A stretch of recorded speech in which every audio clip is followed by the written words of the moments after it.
Hey, everybody. Meeting. Can everybody hear us, me?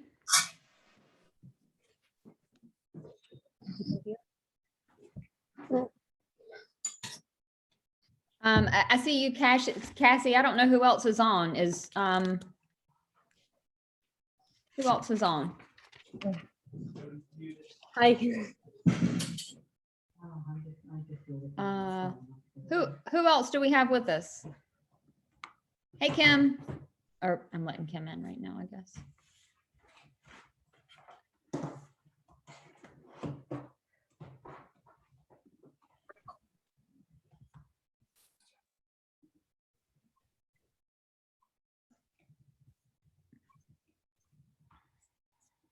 don't know who these other people are.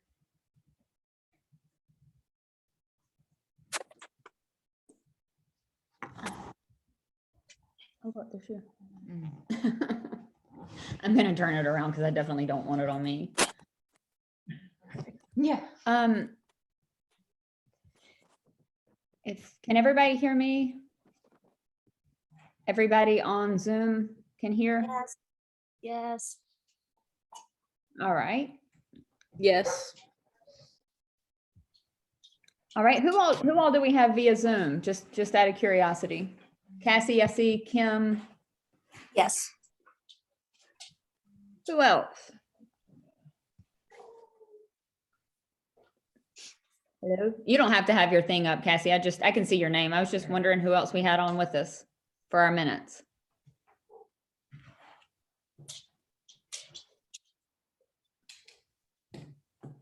How are you? Anybody want to tell me who you are? Okey-dokey. Well.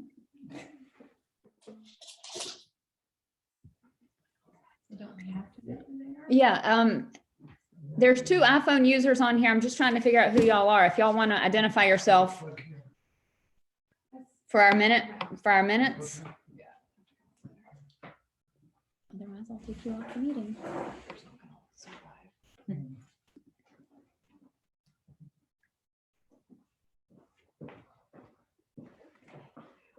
All right. It's awkward. Yeah, I was just trying to figure out who they were. So for our minutes, so we can know who's here. Yeah. You want my blanket? Somebody made me bring that. I have a jacket in my car too. I do have a blanket in the car. I'd like to get started. I'm just trying to figure out we've got two unidentifiable people on here. I was just curious who they were for our minutes. So Kara could add them.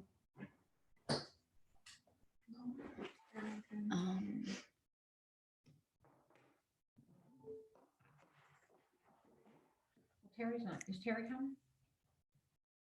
Terry coming? Oh, yeah. She said she was coming.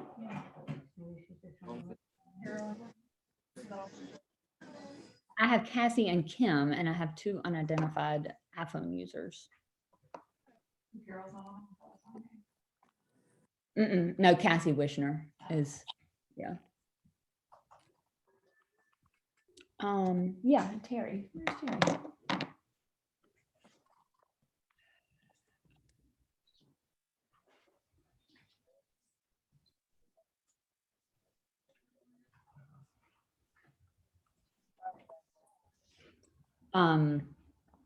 Amy had mentioned that city services needs us to hurry along. So we're going to try to, and per our conversation too, we're going to try to hurry meetings along and not wait too long. Good. I like it. Don't get too excited. I'm stuck. All right. I kind of wanted to wait to see where Terry was. And also, hey, iPhone users, I just curious if y'all would identify yourself. If not, Marlena is iPhone user. She just put it in the chat. She just said it was her. okie dokie.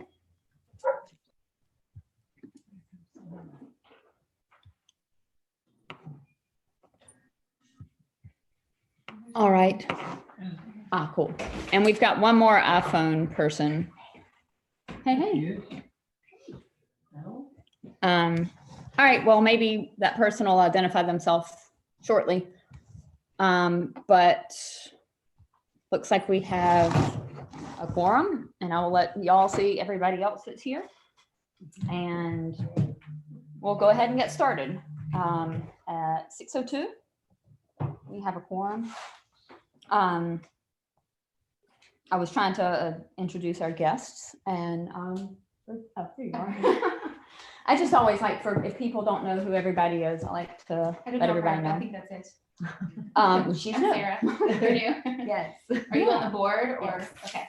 Yeah, just joined. Nice. So yeah. Melissa. Yeah, Melissa. Melissa. Hi, Melissa, I'm Sarah. Hi, Sarah. Sarah's one of our foster parents. She takes special medical cases. And things Aw, like that. Very nice. Yeah. Yes, she is a Teeny, teeny godsend. ones. Teeny ones. She is a Teeny, godsend. teeny, pregnant mamas and heavy duties. Our whole network. There's 8 of us. That's So I'm awesome. representing all 8 today because there were supposed to be 3 come with me, but they couldn't. Michelle has the flu. Oh, no. She was sent home from work today with the flu. So Oh no. she's our doctor. Well, we appreciate all your work. Yes. Super. And we've got a couple of people on Zoom. Cassie, who is one of our other dog volunteers and fosters, and Kim, who is an amazing dog volunteer. Marlena looks like, I guess she's on, and then somebody else that I haven't identified yet. So anyway, thank y'all. Thanks for coming. Thank y'all for joining us via Zoom.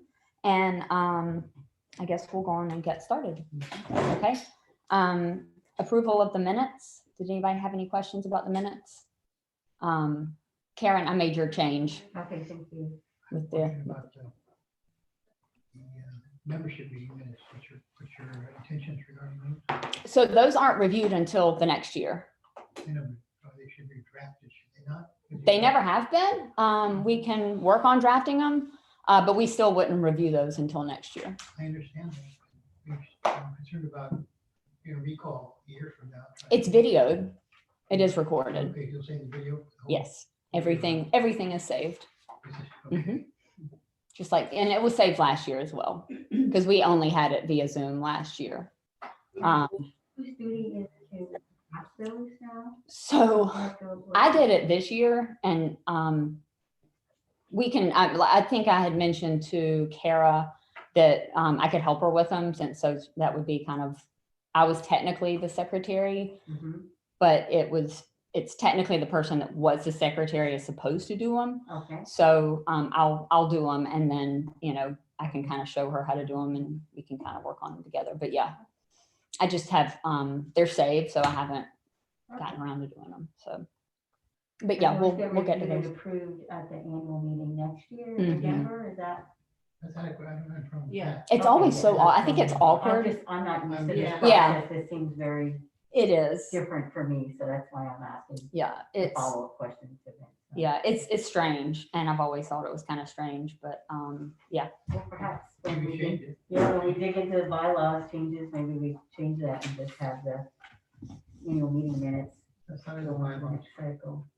not the bylaws, it's practice. It's just practice. Yeah. Okay. Okay. Did anybody have any questions about the regular meeting minutes? Karen had a spelling error on my part, and I just said unit and you wrote. Yeah. Just a typo, so that's fine. all right. Is there a motion to approve? Make a motion to approve. Thank you. Second. Thanks. All in favor? Aye. Good. Thank you. Financials? Jess, did you want to go over those? Yeah, I mean, if anyone has any questions, so Nancy's official last day is tomorrow. She did prepare these for this meeting, but I'm happy to answer any questions that anyone has. I wanted to know if I can add the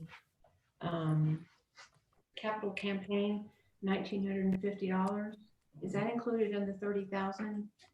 No, because it was given before we had established the Okay. new So I account. can add that. Okay. Yeah. All Are right. you looking at the profit and loss document? Yes. And yeah, so this is as of November 30th. So our new account with Sandhills, which is restricted for the capital campaign, is not reflected on this balance sheet nor anything on our profit and loss.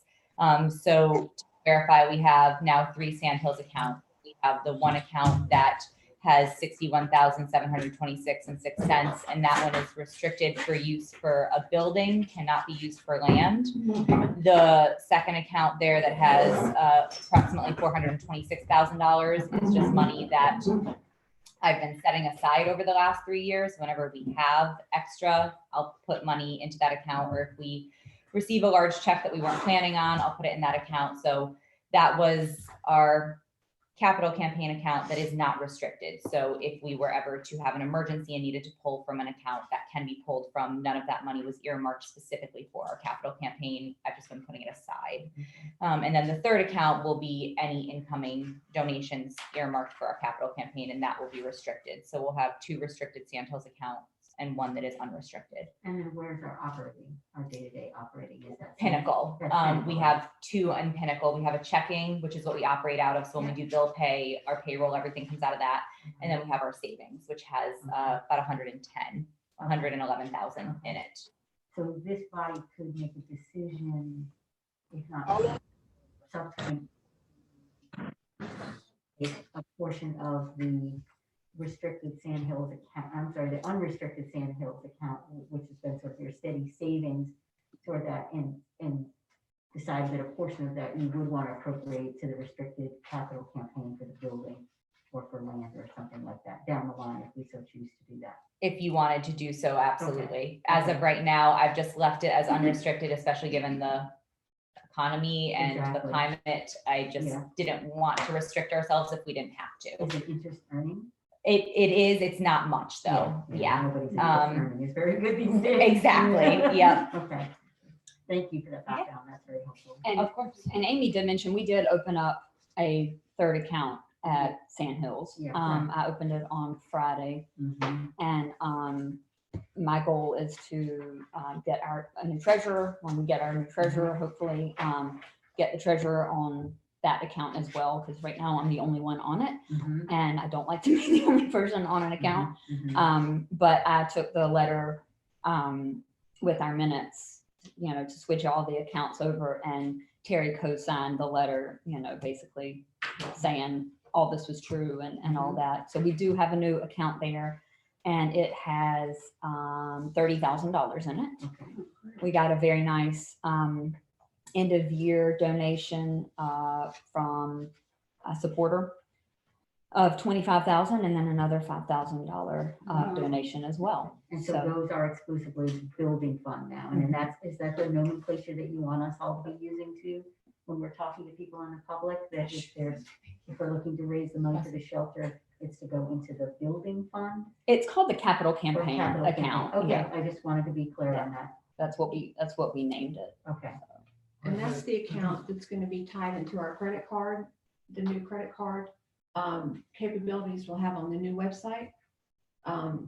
So, and that's already been set up with the merchant services, and they have the new account information. Okay. So once the website's finished and we have the donate button ready to go, and they Right. want to pay with a credit card, or they want to have a recurring payment, or whatever, it will go into that third account, that new account. So that's all been taken care of. And that we actually chose a charity.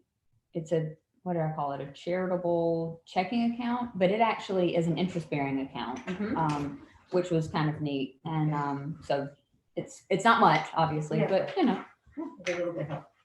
The 25,000 and the 5,000, were those still donated anonymously? no.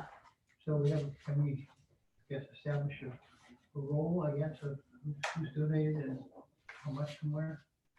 Yeah, so that they go into our donor base that Jess and the business manager, I think technically did that. And then Jess writes a thank you note and all that kind of stuff. So, Okay. Speaking of which, Thank you. I just collected another $1,600 from one of my neighbors' Yay. foundations, Wow. specifically for capital campaign. Oh, wow. So yeah, technically, if people don't say they want the money to go to dog food or cat food or surgeries or anything like that, we can kind of put it where we need it. If somebody says, and we do get things, people do give and say they want it to go to certain things. And Jocelyn knows that too, because Jocelyn puts in a lot of the stuff into the computer. So I know we had a donor a couple of weeks ago give in honor of her cat that passed away, and she donated to the emergency medical fund. So So, the person doesn't designate where they want money to go, it'll automatically go into capital.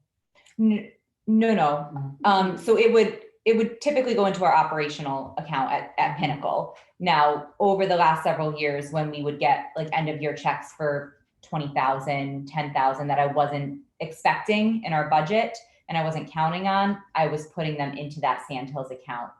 And that was for the future, for our new building. I heard But that. it's, oh, okay, I'm sorry. The question is, in the future, going forward, Okay, are we saying that undesignated amounts will go automatically go into capital, or are no. we still doing judgment?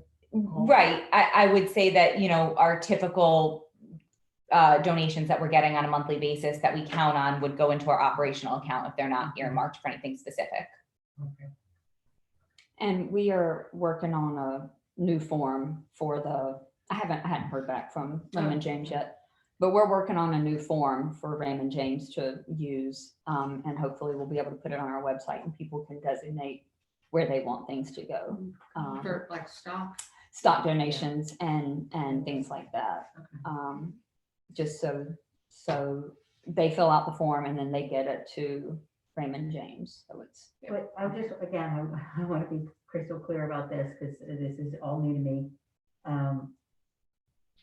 Are we going to be able to, I agree with Jess that we want to make sure that sort of our bread and butter, the people that give to us month in and month out and that are doing it to really keep our operations going, like that doesn't change or fall off in any way. And then we just recently had kind of a special push for emergency medical and, had a goal. And so that was good. But can we establish some kind of protocol inclusive of the website now, especially if the website is going to have a specific landing page that is for the capital campaign? I just want all of our donors to be crystal clear on exactly what they're giving. I know there'll be many that will still give to the operations, but then they'll want to make a year end or another special contribution specifically for capital campaign. And I just think we need to be making it as clear as possible that they can see that their choice is A, B, C, or a third, or whatever they want to do so that it's really, really clear. And that they are happy with where their money went.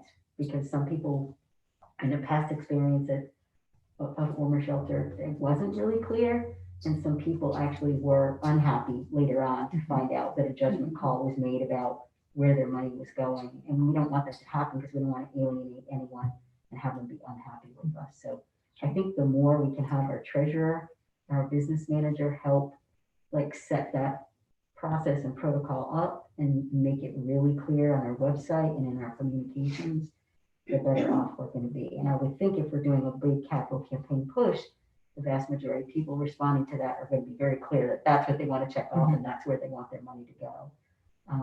But I had a bad experience with that in the past, serving on a board that didn't make it clear. And so some people got a little unhappy, and then when they get unhappy, they don't want to give anymore, and we don't want to take that chance. So Yeah. I think it's, we've got, it's important. Public at large doesn't need to know we have 4 or 5 accounts, but what they do need to know is I really wanted my money to go to the emergency medical fund, and it did, and I feel good about that. Or I really wanted my money to go to the capital campaign, or I just like being a donor that helps month in and month out with operating expenses. Maybe on the donation line, there can be choose or another, put Designate. yeah, general, so you Yeah. make the choice. Yeah. So that gives the, Well, we're going to have its own website for the capital campaign. So I'm assuming if anybody goes to that website and chooses to donate on that website, they mean for it to go to capital 100%. campaign. I'm with you. And then we'll have a link on our main website to take them to the capital campaign website. But we can also put in our PayPal, we can put a add another option for capital campaign. That's Right. easy peasy to do. And eventually we're gonna want to add credit card, just plain credit card donation capabilities on our main website. And, sort of get away from PayPal. But for me, one thing at a time. Right, yeah. So, all right, so I will- agree in can- that. I think that we do need clarification. They need to know, and whether it's in the thank you note, thank you for donating to the capital complex, thank you for donating to our, whether it's, a selection they made prior to that. Right. So, Yeah, I can add that, the PayPal option tonight, well, maybe tomorrow. But I can do that right away with no trouble. So, yeah. I just want to clarify one thing. So am I to not put anything into the Sandhills account anymore? Because that's technically just a third operating account right now, but it's excess money that we didn't need in our checking or savings at Pinnacle. So it's not actually earmarked for the capital campaign. It's just money that we didn't need to keep in our two main operating accounts. So am I to not do that anymore with with like larger checks, or? I guess is my question. Yeah.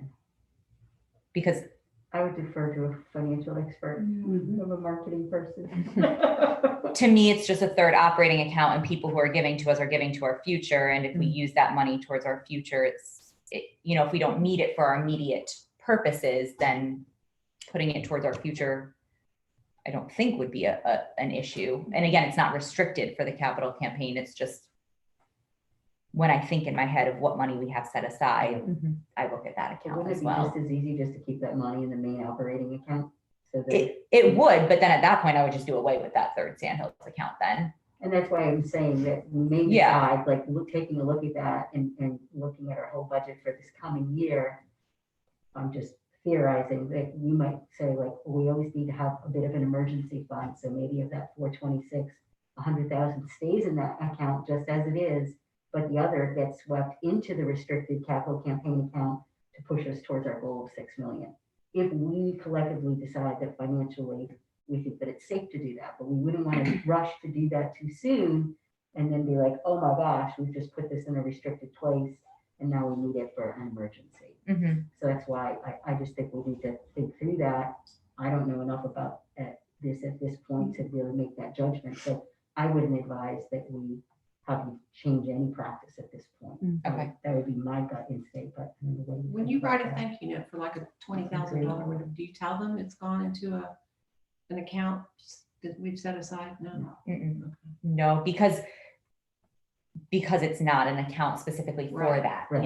It's Right. just, it literally is just a third operating account at this point. It's just, to me, our two accounts at Pinnacle are what we operate out of. So that $110,000 is like my safety net. Yeah. So I know if I'm getting low in my checking account, like that's what I'm looking at. I still have that much. And I like for both of those numbers to be right at about 100, 110 at any given time. So anything that we get when I'm looking at the next couple months budget wise, and I know that I'm probably not going to need that. So then that would go into a separate account. I mean, one thing we could do as a practice though is if you have somebody, and it could very well happen in the next couple of weeks, it's December 15th, people are starting to look at that, as they get close to the end of the year. If a person or several people say, oh, I would like to make a meaningful gift of $25,000 to the Grand Strand Humane Society, there could be then an interaction where you call and say, would you like this to go into operating, or we are working on a capital campaign to raise $6 million. Would you like this $25,000 to go there? And let them make that decision for you then. So then you're not adding to the 426 unless they specifically say, I'm agnostic, I don't really care, use it wherever you best need it. You know what I mean? But that might be a way to start to pump up towards our $6 million goal, because what donors like to see is, wow, you've already raised $200,000, you've already raised $250,000. It just kind of creates a sense of momentum. Sure. So it is good if we could get some of those year-end gifts in that are of that size.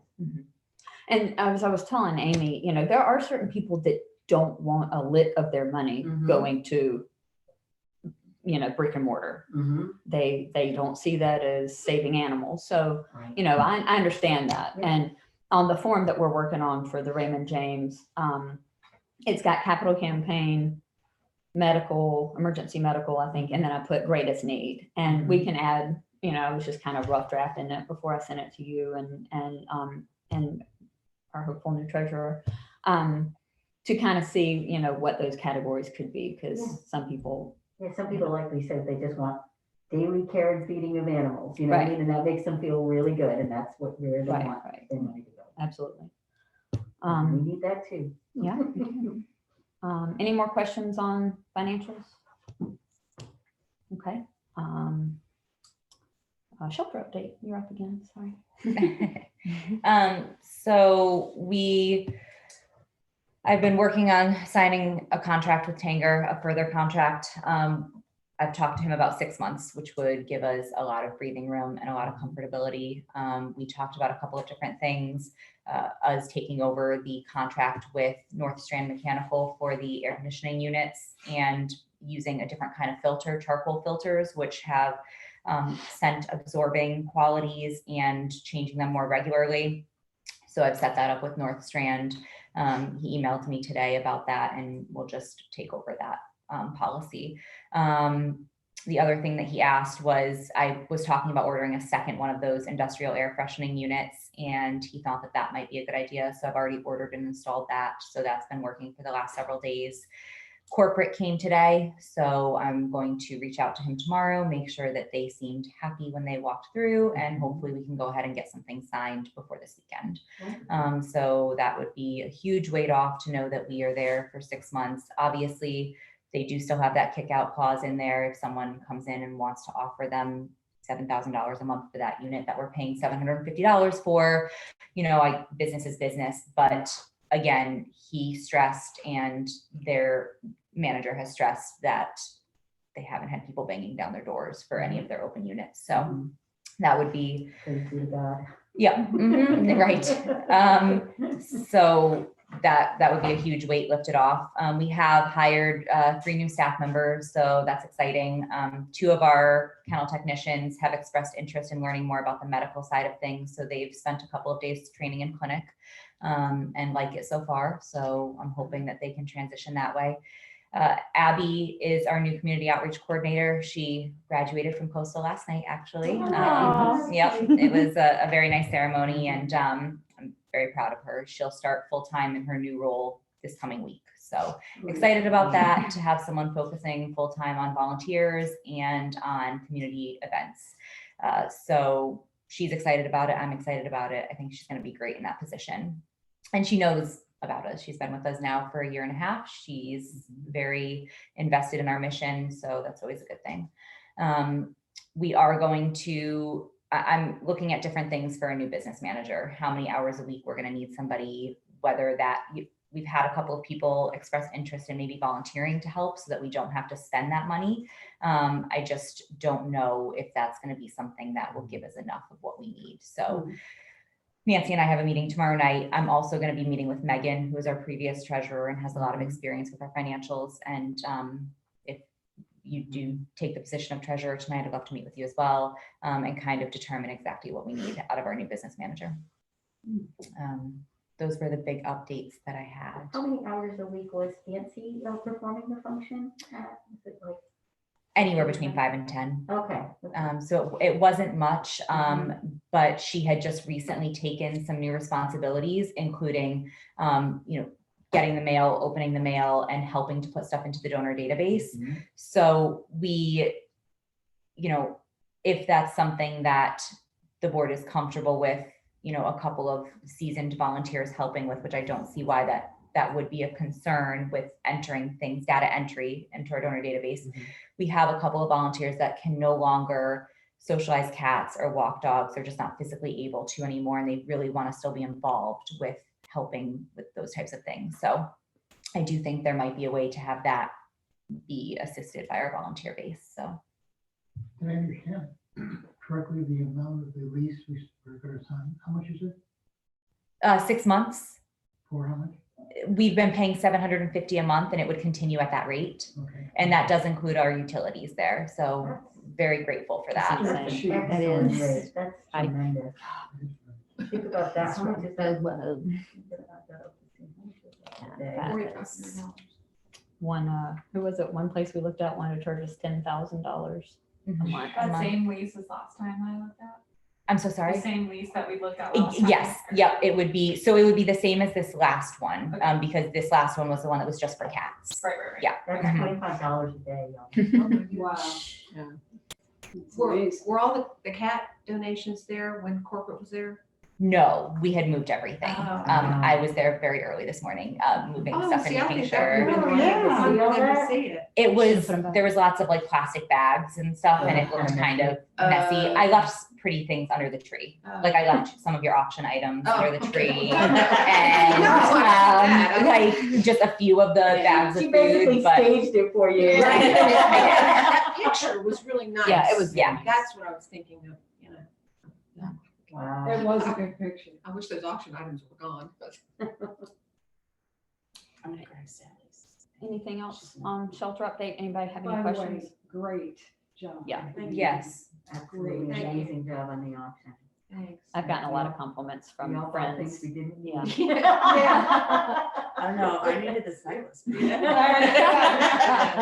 Yeah, it was. I've actually bought my only Christmas gift from Oh, it. no. Wow, you're further behind Need now. to work on that, yeah. Yeah, Yeah, for sure. I did just want to share, I mentioned this last month, that I spoke to my dear friend. She's actually a GSHS volunteer already and is fostered.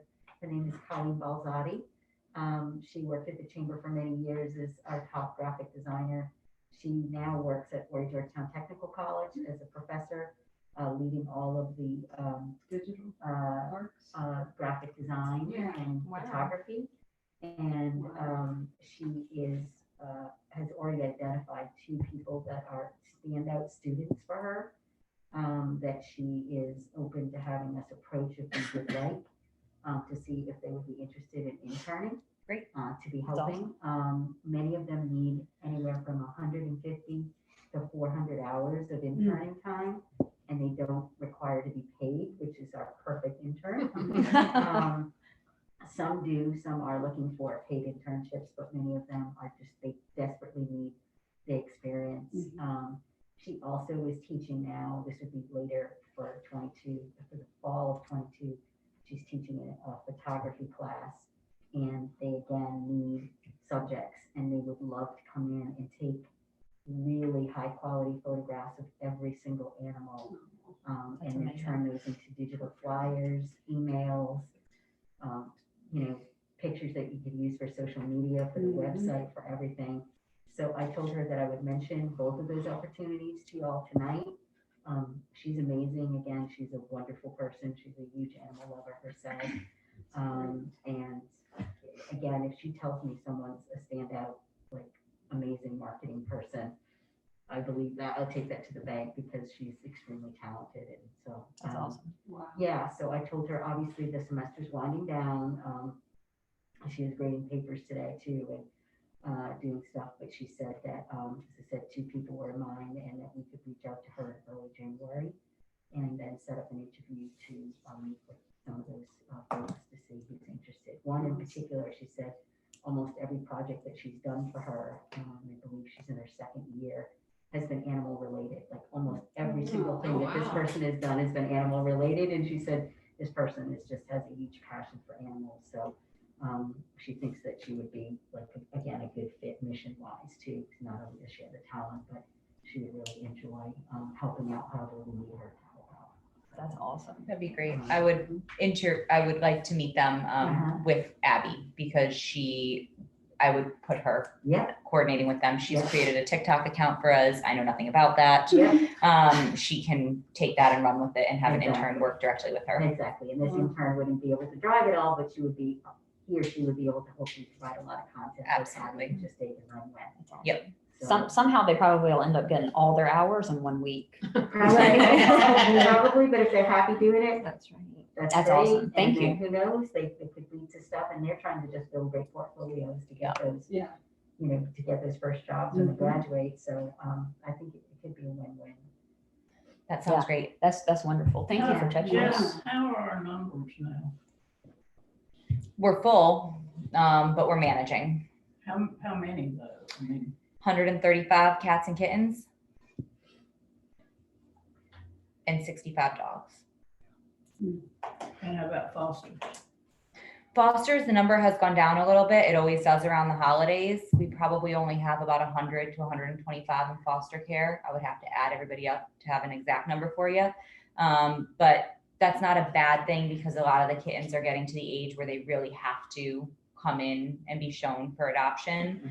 I did just talk to the GM at North Myrtle Beach PetSmart today, and they're going to give us the month of January to do adoptions out of their PetSmart. We've been doing really well out of that location. So That's been on a Hopefully. great streak there. yeah, it's been really Yeah. good. So, and I will say that the number of adoptions we're seeing from Tanger, just foot traffic walking through, has increased significantly. I was gonna ask you that as a follow-up. It seems to me as a volunteer that, I know we do get the looky-loos and that can be somewhat discouraging, I think, to staff and to volunteers because you see more people coming through.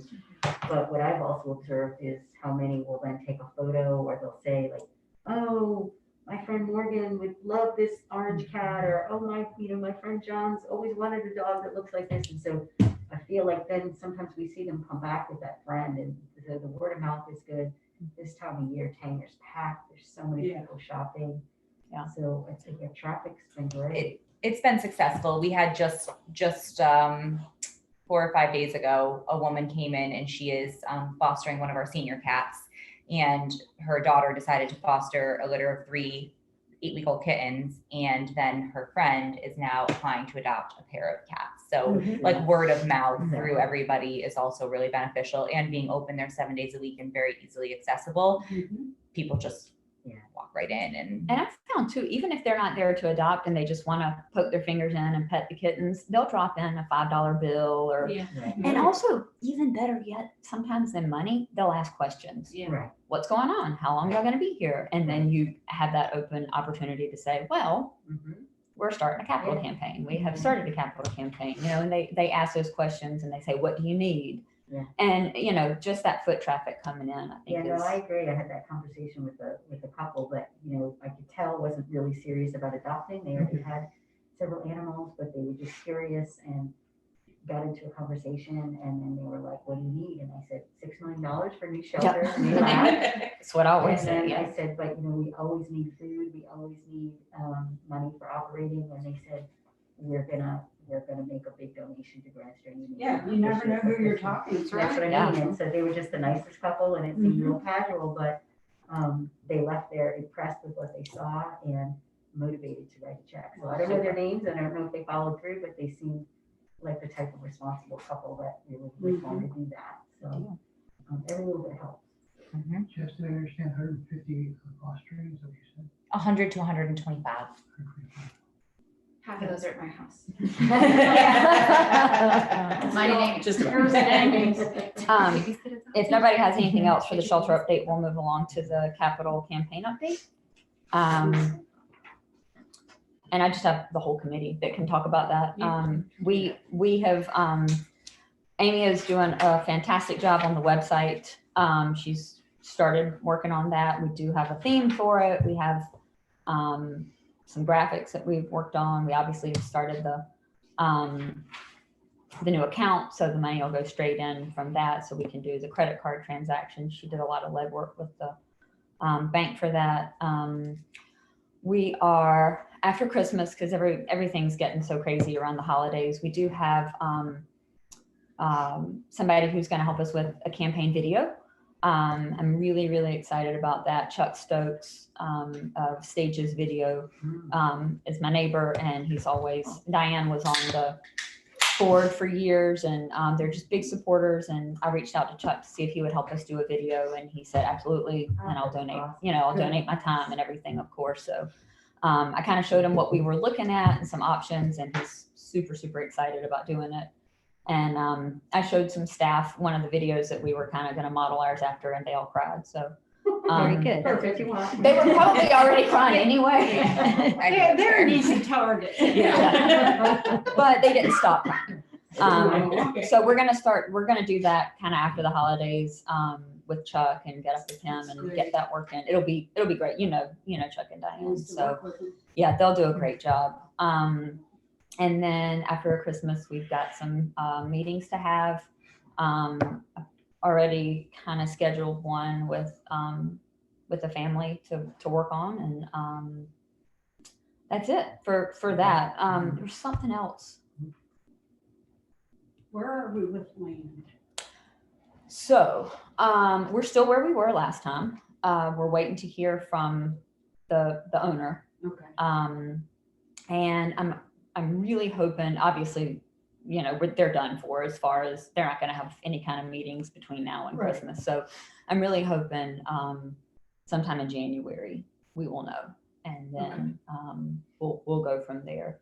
I have been contacting them, and they know we're very anxious, but unfortunately it's just kind of hard to. It's a rough time.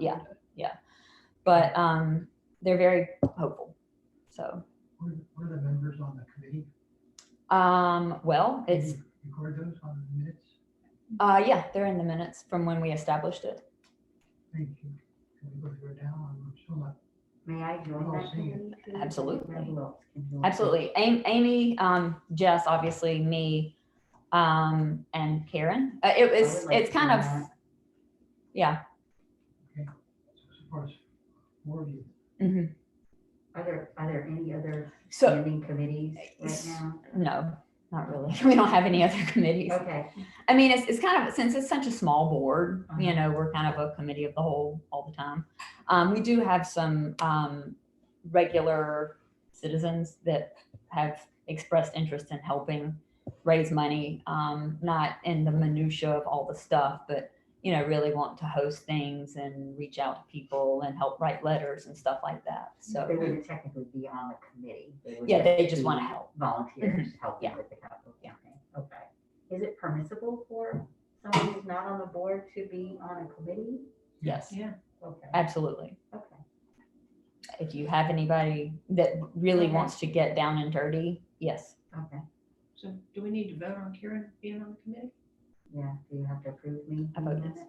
it? Is it a committee vote or is it a board I don't vote? know. I think it's a board vote to add me to the committee. Okay, I'll make a motion that Karen be added to the committee. I will I will second that. All right. Yeah, all in favor? Everybody good with that? Yeah, Aye. I don't think anybody has any problem with it. Well, I'd like to help there. Absolutely, thank you. Would be a great help. Okay. Yeah, I mean, we need all the help we can get, and that's basically what I tell every person I see, so.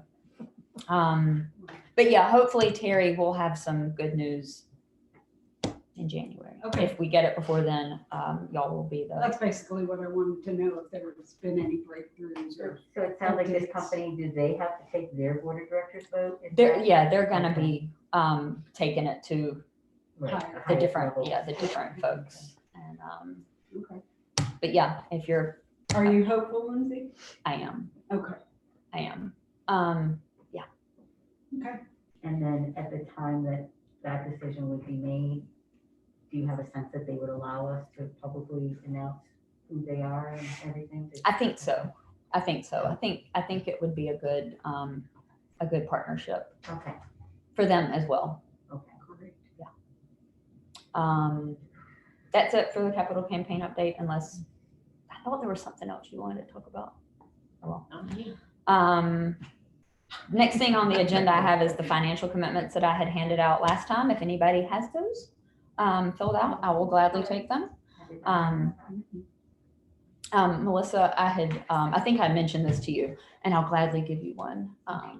It's just, as I was explaining to the board, when we handed them out back in November, it's basically just a commitment saying you're gonna try your hardest to raise $10,000, to raise or donate. I mean, I don't expect everybody to pull out $10,000 in $1 bills, but if you have that, that's cool too.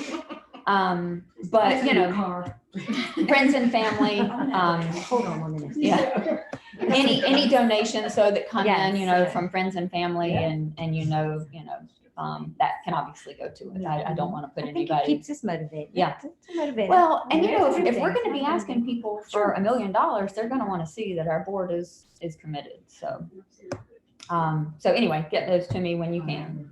Amy, do you have the credit card thing set up on the website? Yes, ma'am.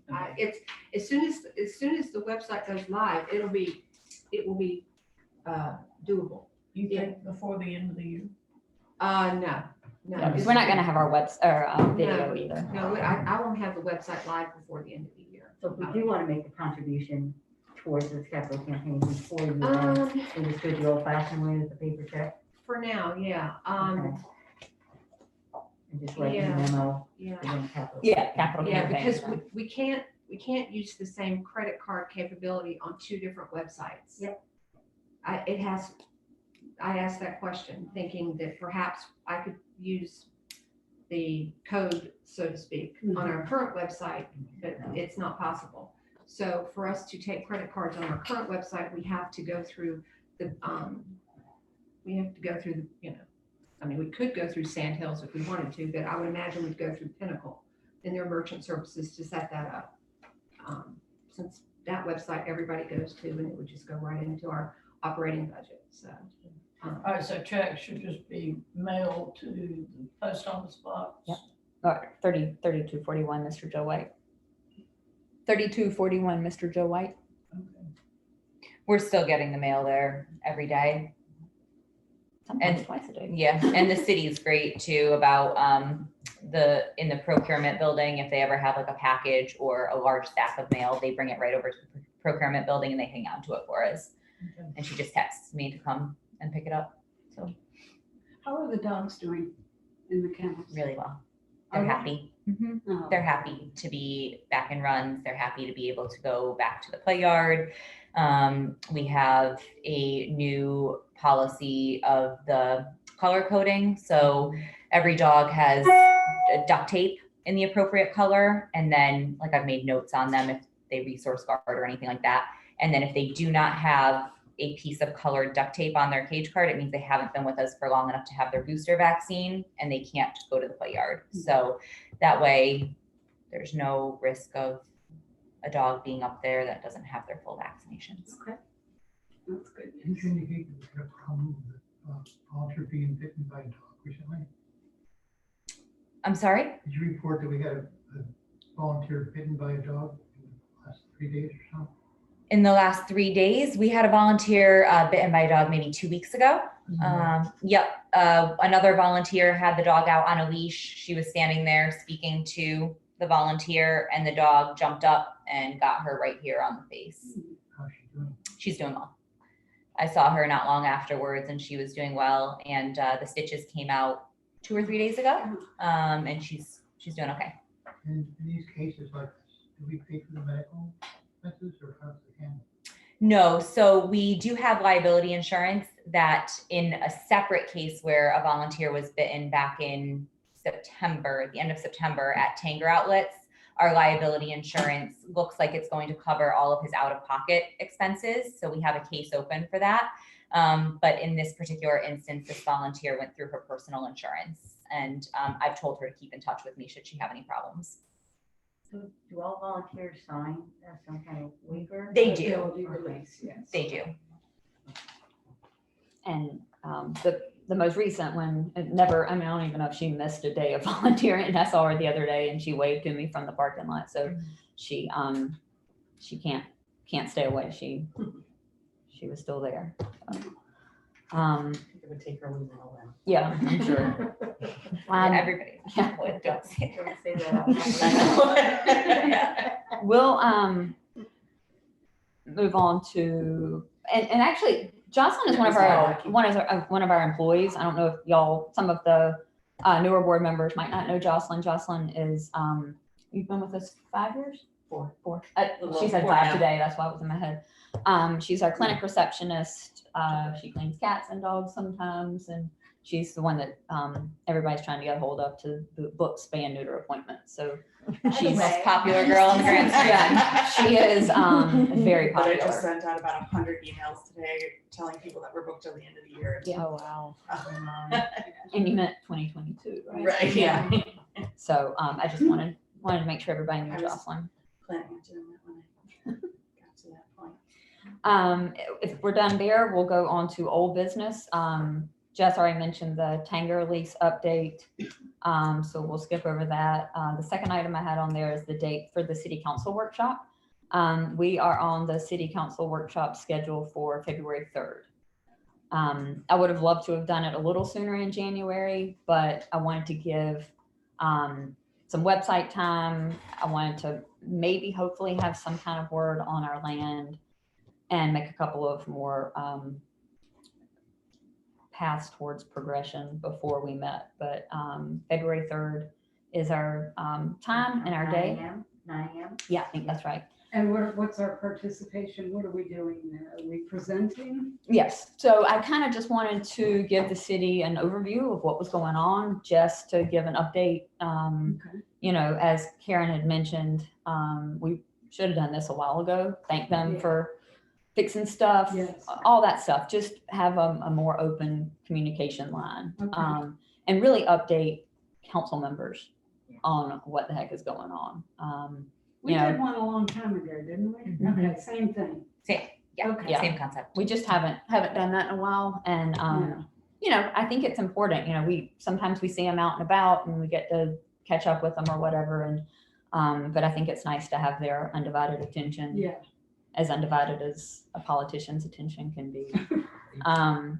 And you know, kind of let them know, thanks, this is working out great. The new heating is going well, all that kind of stuff. And So would it just be you and Jess speaking to them, but you'd like to have some other board members? I'd love anybody to come. Okay. You know, I don't We think all don't have to. I don't think we need everybody to speak, but I think everybody, if anybody can come, I know work and all, but if you can take an hour out of your day and show up and show your face and let them know who you are, and just kind of be there to, Do the time, it's at 9. 9 a.m.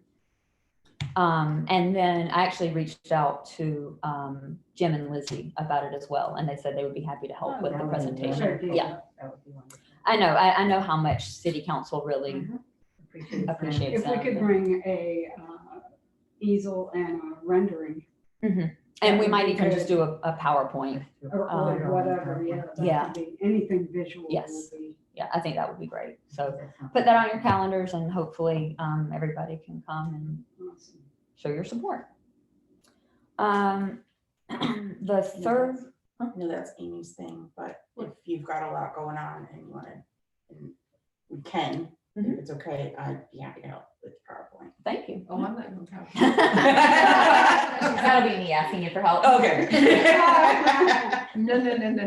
Amy's helping. Oh, no. I just felt it kind of fell along the same lines as Yeah. website stuff. I so- just wrote website by then.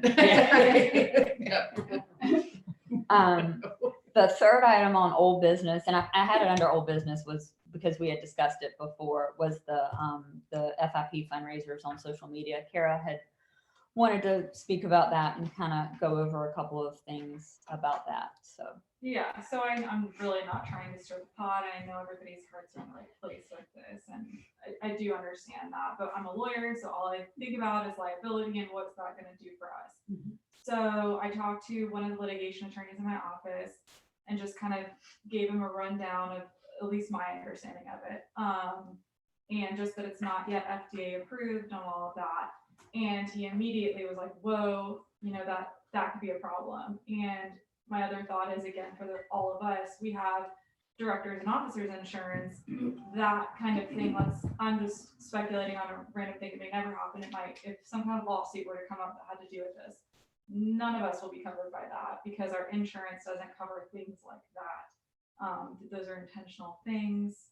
I don't know that will ever happen, but I'm just super hesitant about sharing stuff like that on social media under the Grand Strand Humane Society page, under us, referring back to our foster cats, it just makes me really uncomfortable. And I don't, again, I'm not trying to, I know our hearts are all in the right place and we're trying to save every animal, but that really concerns me. And what kind of lawsuit could be brought? I don't even know.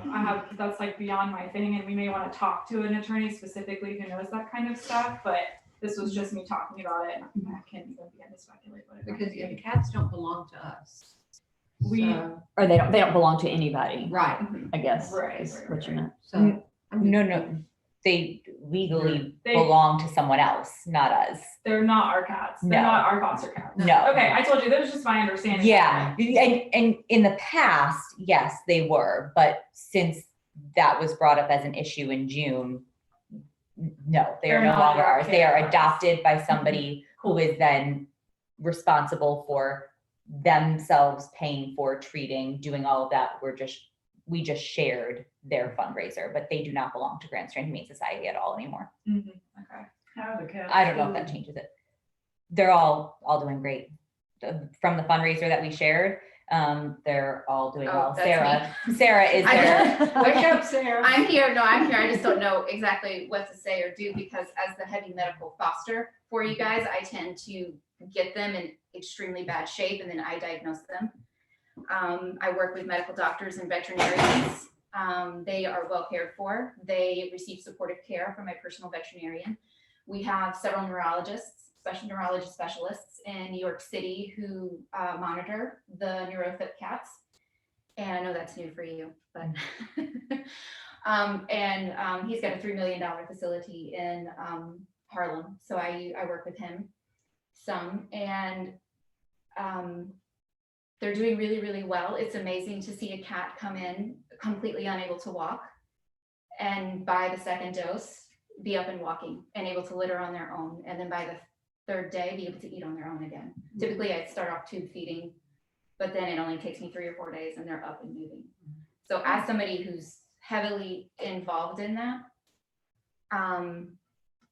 And Sarah has been gracious enough to adopt these cats. yeah, these are and take legally this my as her cats. I responsibility. have So 6 fit cats who I spend thousands of dollars of my personal money on.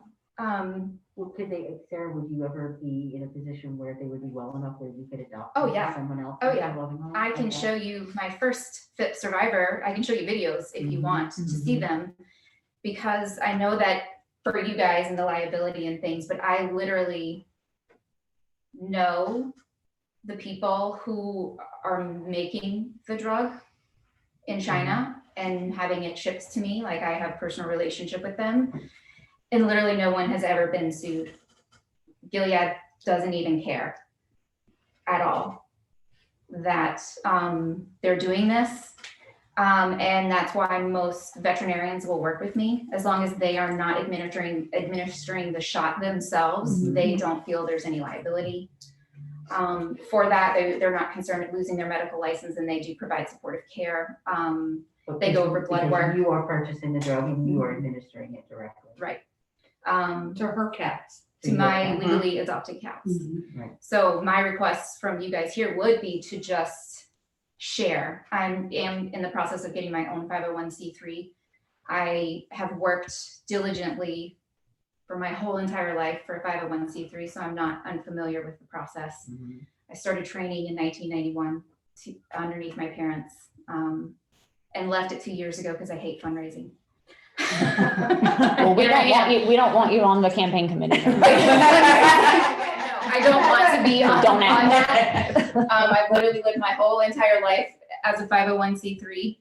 And also my parents have 3 best-selling books, so I understand patents and copyrights and all of the things. That's how my parents lived and survived. So it bothers me a little bit because I have medical doctors here who understand that the FDA has not approved it, but I also have medical doctors, my dad has now passed, who were encouraged by oncologists at USC and Duke University to seek help outside the United States because the FDA does, and it's more common knowledge now, they do withhold life-saving medications because it doesn't make them money, which is why Gilead's employees actually use this drug from China, because Gilead just doesn't feel like it's going to make them money. So I know that for you guys, I would love to see you guys participate a little bit with me, because it does get a little bit expensive in sharing the fundraisers.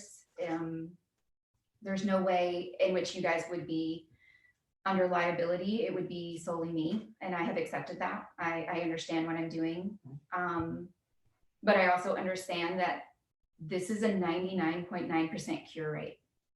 There is no other drug on the planet that you can say that about. It's not for humans, but it is for these cats.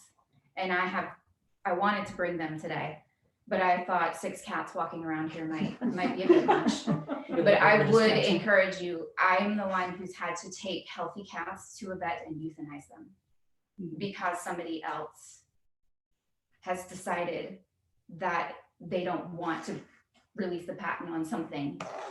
I watched my dad die of the same thing because the FDA didn't want to improve drugs to save his life that literally are in Mexico, in a third world country, they're using and saving cancer patients, and in Spain and in Germany. It frustrates me. And so I would encourage you guys to, I know that the FDA has this power, but they're slowly losing their power, in my opinion, based on what I'm seeing around the world. I mean, Roundup is legal, for God's sakes. So the Nazis, what they did, Mengele and the experimentation on the women, that was legal. And I understand where you guys are in the position. I'm on the board. I've been in charge of 501. I just want to encourage you guys to think twice and to think long, because I encourage you to come to euthanasia with me, where I take a healthy playing cat and would have to euthanize it because I don't have the money to save it. And that's literally it, because I have 6 other ones. I'll administer the drugs, I'll do all of the things, but I just need help financially. Do the drugs need to be administered for the rest of the cat's life? No, 84 days. 84 days. 84 days. And by day 3, I will be happy if you would like to see the medical doctor who wanted to be here tonight but got the flu. She's been texting me the whole time. I will read to you what she said. She understands all of these things. She works at Atlantic Urology. Her name is Michelle Gilmore. Both of her foster cats were Grand Strand foster cats, and they were scheduled for euthanasia. And she heard through the grapevine. She contacted me and she said, please don't let them be euthanized. I will never foster again. So I have 8 fosters who are with me because they don't want to foster with Grand Strand, because they don't understand why you won't save these cats. 5 of those fosters have had FIP cats because my network takes the heavy medical. So we get them with COVID. We treat them, and then in a few months, if they're not adopted, they show up with the FIP. But she said, my thought process is we save animals at any cost. So why is this different? I've seen some of the GSHS animals that they've done surgery on, etc., and was amazed because I was sure that animal would not live, and sometimes they don't, but sometimes they do. Why is this any different if the cure rate is so high? As long as it's not purchased underneath a vet, then why can't we use fundraising through Grand Strand Humane Society and Grand Strand Humane Society funds to save these cats?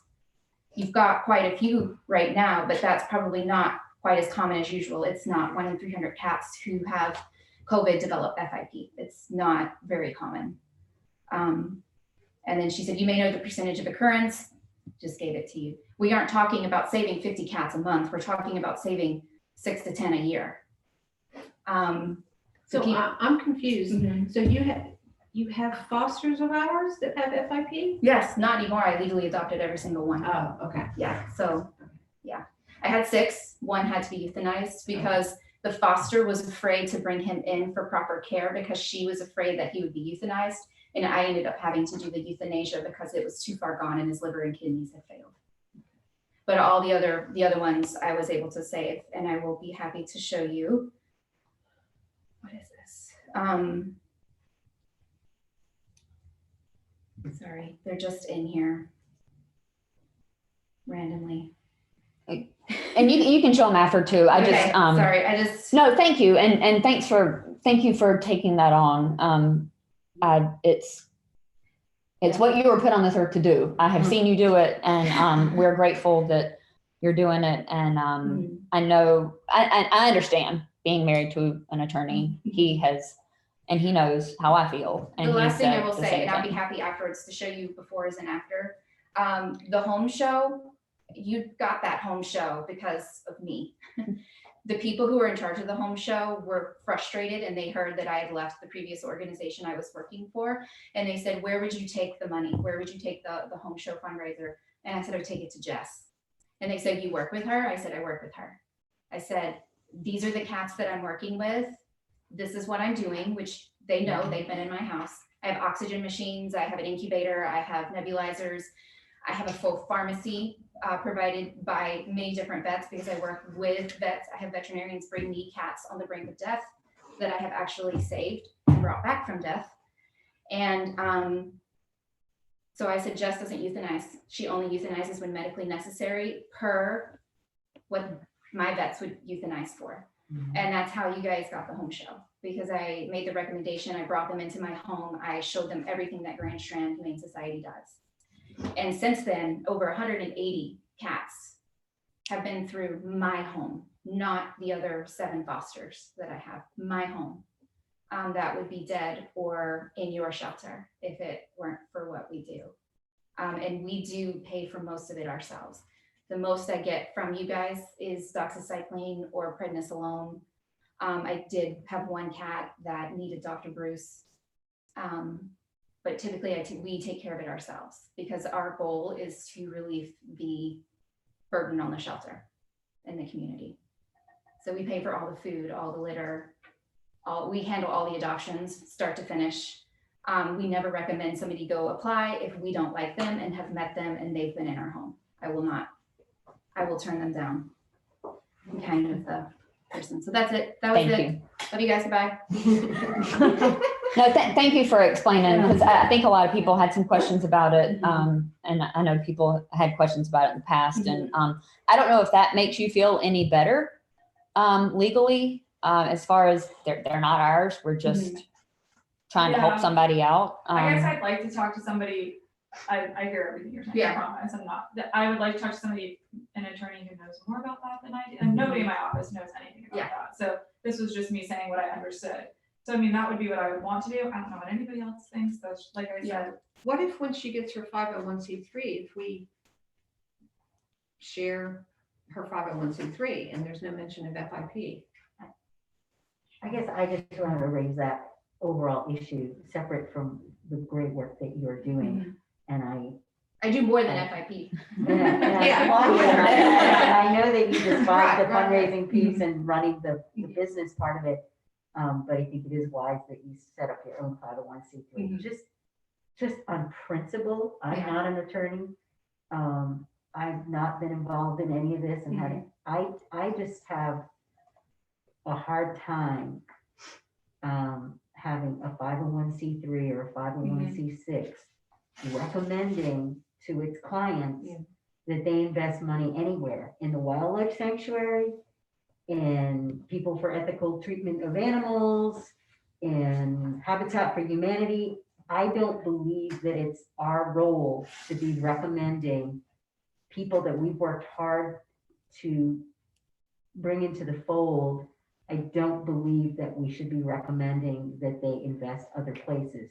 Now, we can have an MOU with different organizations and have some kind of reciprocal agreement, but I just think, especially now when we're trying to raise $6 million, that we should not be suggesting that people do that. And I'm not saying that to hurt you, because the work you're doing is amazing and that is your mission and you should be doing that. And you may share donors with the Grand Strand Humane Society, where they see the Grand Strand Humane Society is doing this for the quote unquote general population. And you're doing something very niche and very specific for people and animals that need your skill set and your talent. But just in general, I'm not accustomed to the idea, or generally in favor of the idea, that we would recommend personally or professionally or members of the board that we be telling people go invest here when we need to raise $6 million. So, but what are you going to do with those cats? Are you going to be the one to euthanize healthy cats? I don't have any clear answers for that. I'm not even talking about your specific case. I'm just talking about in Right. principle, But I It's- want to know, as a foster and a member, and my Right. network wants to know. Right. Because there's 8 of us Right. here that I'm representing. right, What are you doing with these cats? Because while, yes, I have legally adopted 6, what happens next month right, if there's you get one. another 5th cat? And Mhm. I'm financially broke Right, and I can't take on another cat. right, What are you guys gonna do? Right. Are you as the board going to be the one to come in and hold the cat while it's being euthanized? That's what I wanna know, mhm. I think that's a fair question. because I'm fostering here with you guys and I recommended you guys. Right. And the home show came here to you guys because they know what I do. Right. And I didn't keep them for myself. Right. That's, $20,000-$30,000 fundraiser that Mhm. I could be having Mhm. for myself. Right.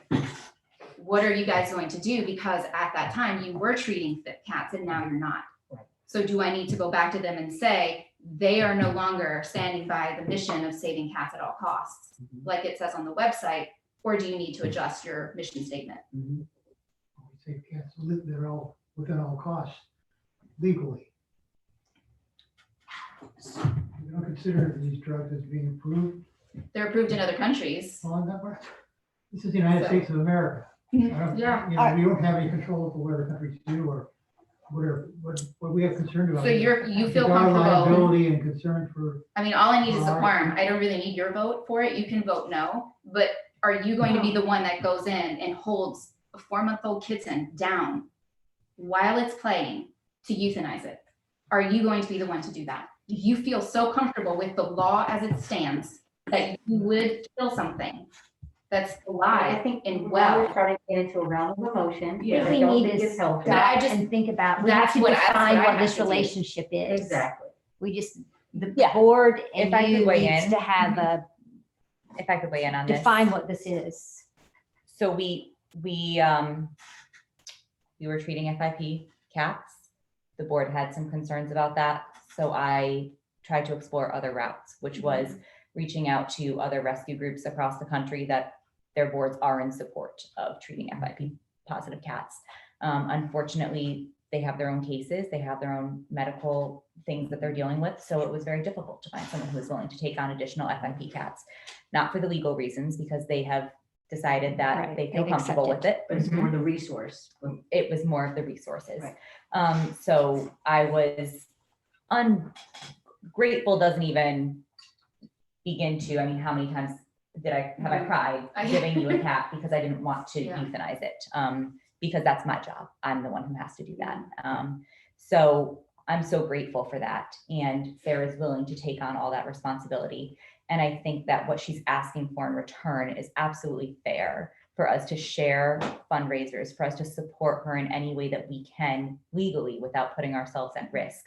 And I do tend to disagree with sharing other fundraisers for 501c3s because to me, the animal welfare sector is different from a lot of other nonprofit sectors in the fact that we couldn't successfully operate if not for Sarah's group, not just for FIP, but I can't even count the number of bottle babies her and her fosters have taken that I couldn't take on and nobody else was willing to foster this past summer. By that same token, we've shared fundraisers and shared things for Carolina Wildlife Rehab because they take from us. You know, we get a little baby squirrel or a baby raccoon or a bird that's injured. If you look back at our euthanasia numbers from 6 years ago, our animal control officers were euthanizing birds constantly. They were euthanizing baby wildlife constantly. And now we have such a great relationship with Kim. I call her, we drop it off right away.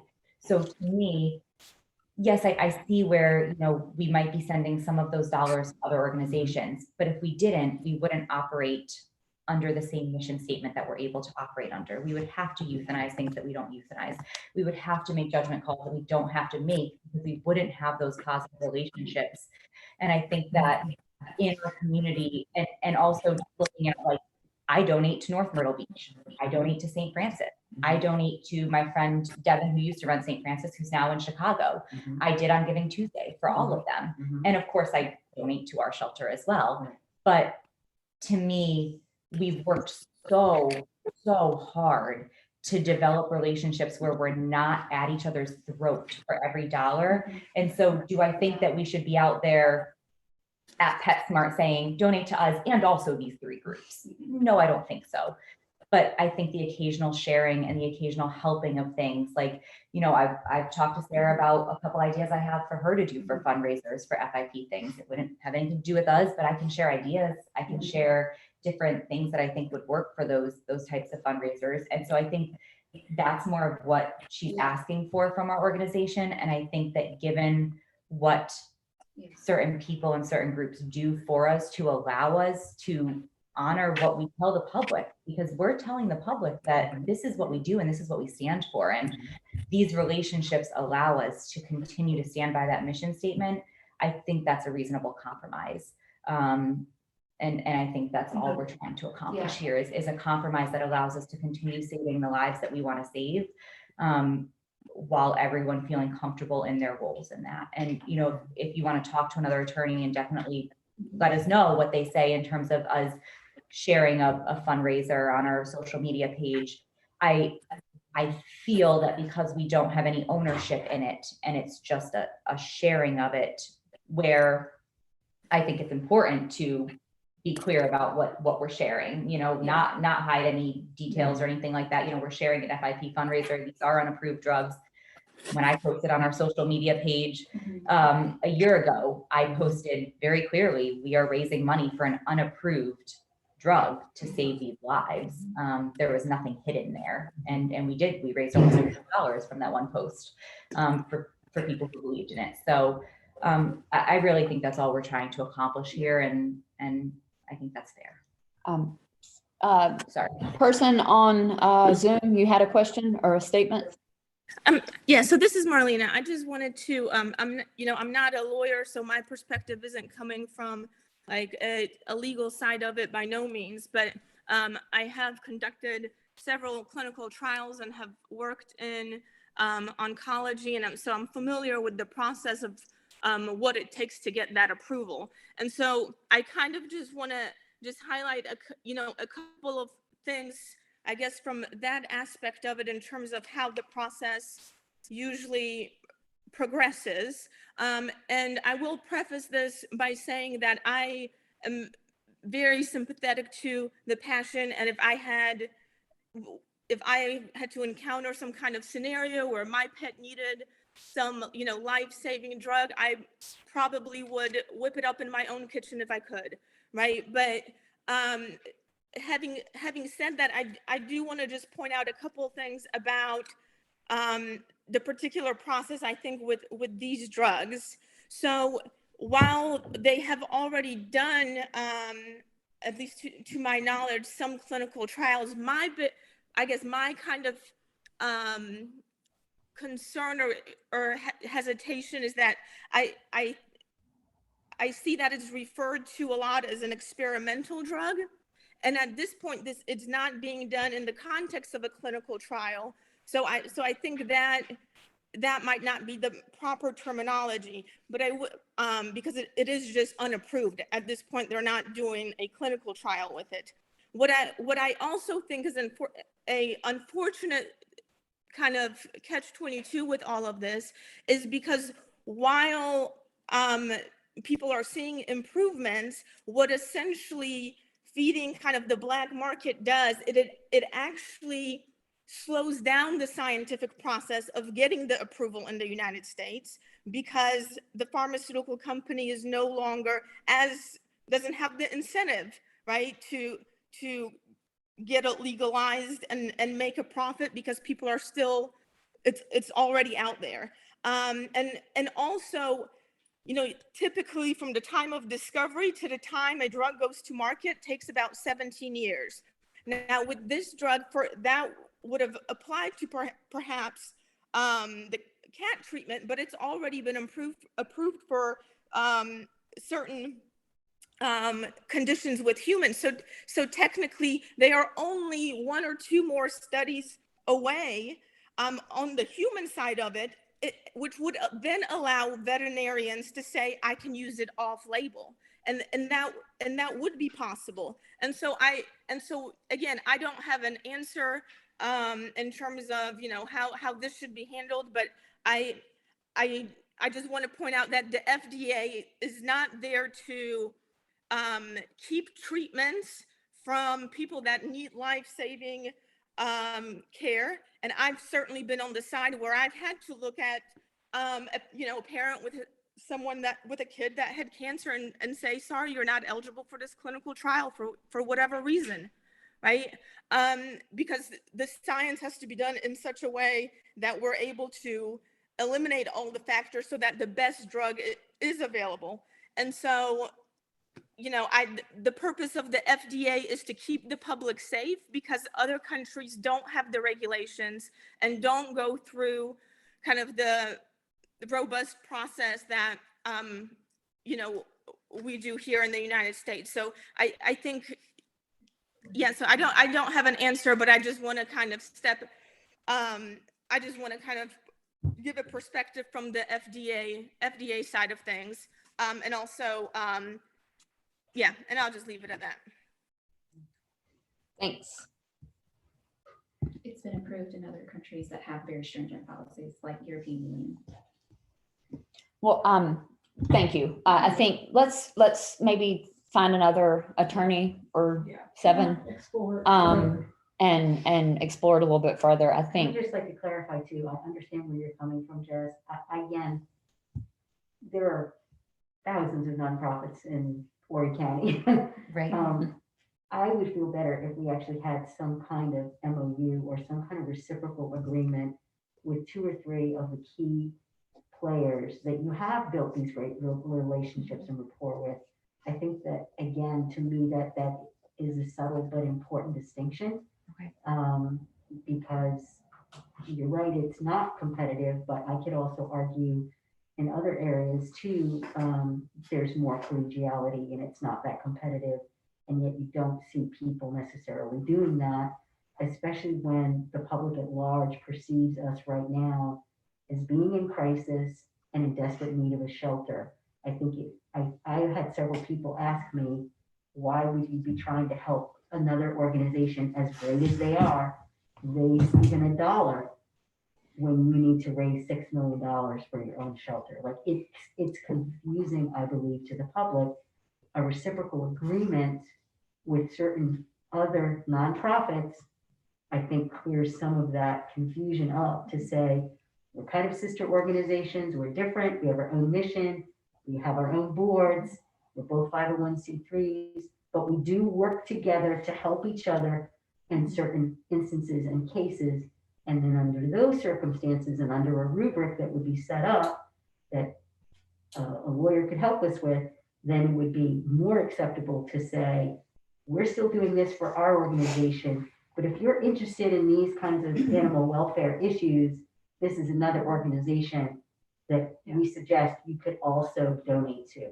To me, that seems I a agree. lot. And very Yeah. above board. I'm not, you know what I mean? Yeah.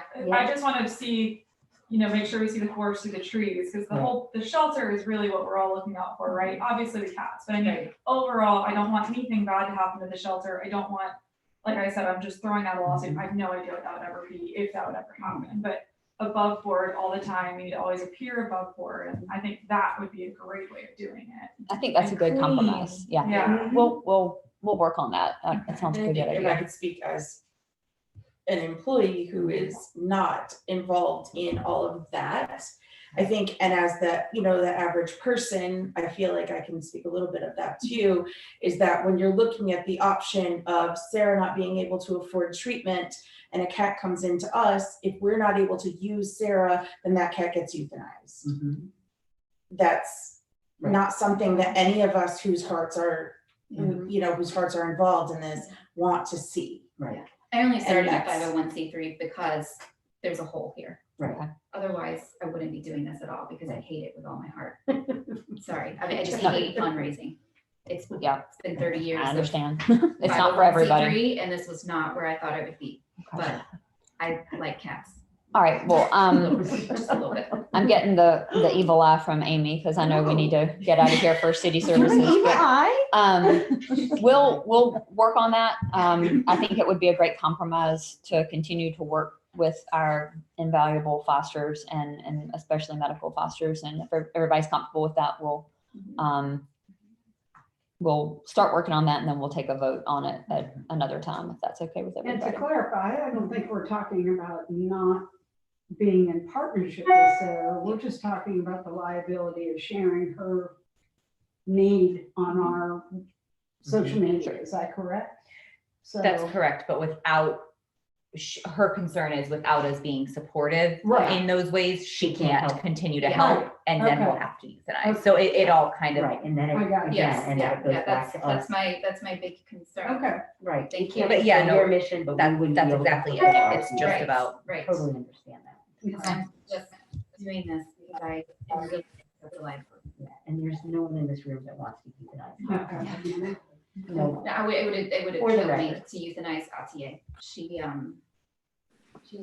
healthy. She never, everybody's may ask, she just looked like she's about to give birth. Mhm. And I just couldn't do it. And that's what got started for me. Does somebody else have a question on Zoom? I'm sorry, I know I already spoke, but I just wanted to echo what I think it was Terry that mentioned. And I see the size, but I do think that this is important because I just like everyone else in there, certainly I don't think anyone would want to euthanize any animal. But I do think that it's important to make sure that the shelter doesn't put itself in a place where it jeopardizes essentially all the animals there, right? Because if I think about the approval process at a university and why a clinical trial can occur there, that's because we go through an institutional review board. And that ensures that the public is safe and we go through those steps, right? And so, but should I conduct a clinical trial without that process, I'm essentially putting the whole university at risk of using federal funding. And so certainly you would want to make sure that that's not something that you guys risk. And if I might make a recommendation, I think one of the things that might be a solution is to actually use a university or perhaps a vet school as the IRB of record and conduct it through a mini clinical trial as a pilot study, perhaps. That would not be unheard of. But I just think that with the clinic, the neurology clinic, it's specifically a cat neurology clinic in New York City. right, but that's not listed as a clinical trial.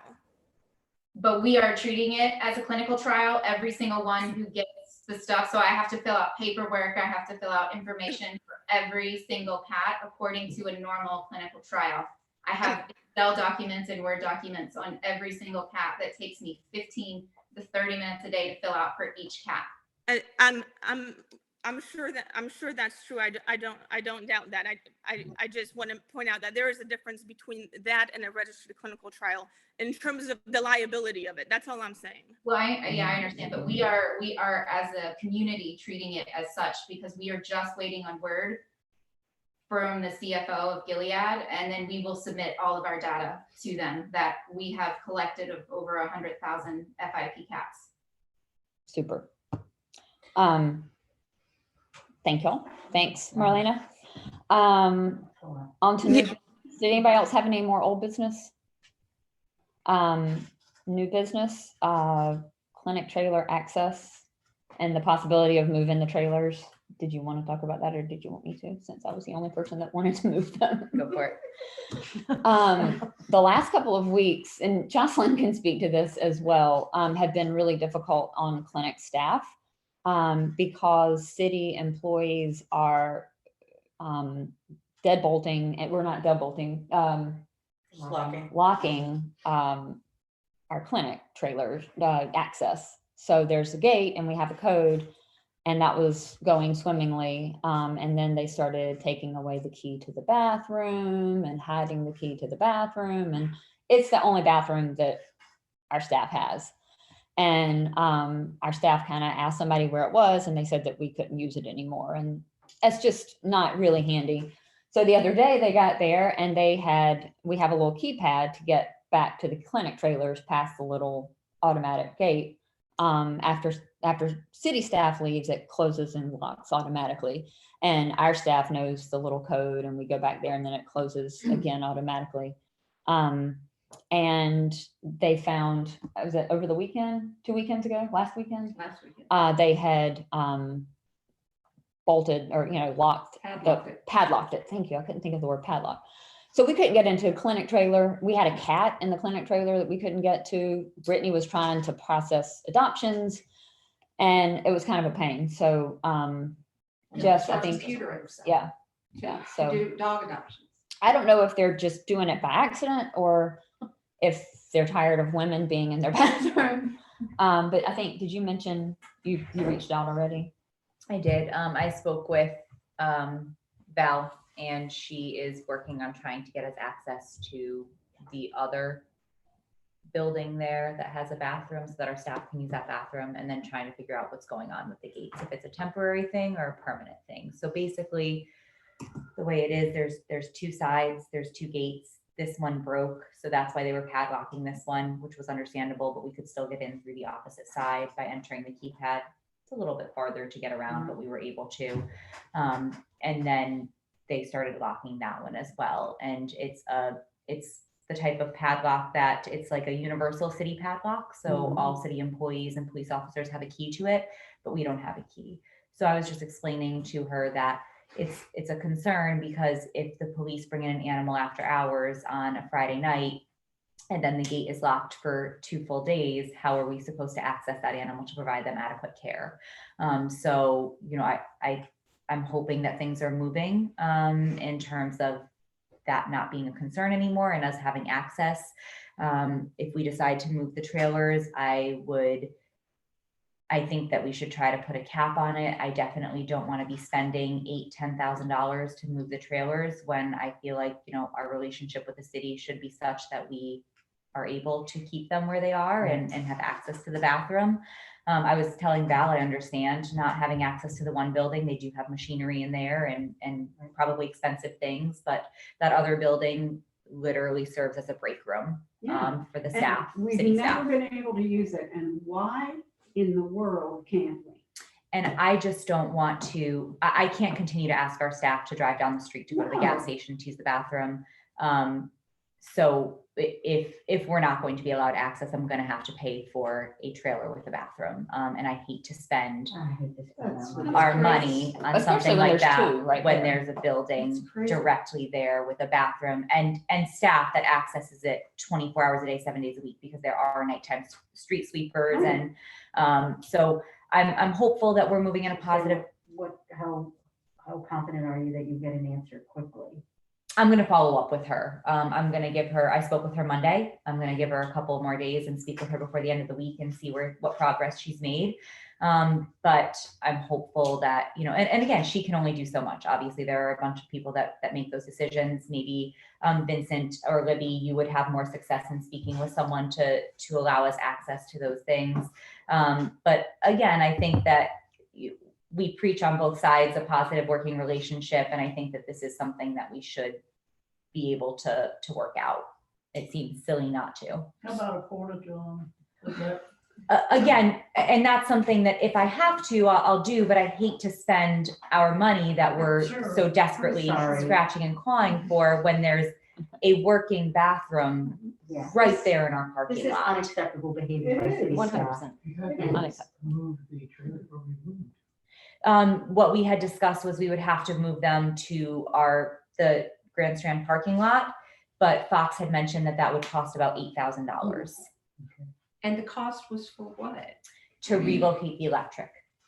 And now we think that they've already run the electric and that it might be easy to hook up. But again, that doesn't solve the problem of our staff not being able to use the I bathroom. don't understand why they have never given us access to that building if it's literally not housing offices, but a bathroom and a break room. There are a would couple. like to ask Val directly or Brian Tucker, the assistant city manager. And I think that question should be posed to someone who has the authority to say, you have to allow access to this building. That's Mr. Tucker or Mr. Simons. I'm sorry, it is. Exactly. And so I think that, my hope is that I have found in past years that working with people that I have a relationship with and then working directly with city Right. staff can sometimes be easier than going to, Fox or someone else for an answer. It just seems to get through quicker. Not anything against anyone, but just seems to get done quicker. But again, it seems like maybe some people higher up are not making those decisions clear for their staff. And I just don't understand. It doesn't make sense to me. And it doesn't make sense to me why we would spend hundreds of dollars a month to bring in a bathroom and place it 50 feet away from a Right. working bathroom. That's not a good use of Also, resources. Right. And again, that's not the spirit of the relationship. no. Also, as an employee, I think to have to use a portalet when there is, in the short term, that would be something, but we're looking long-term here.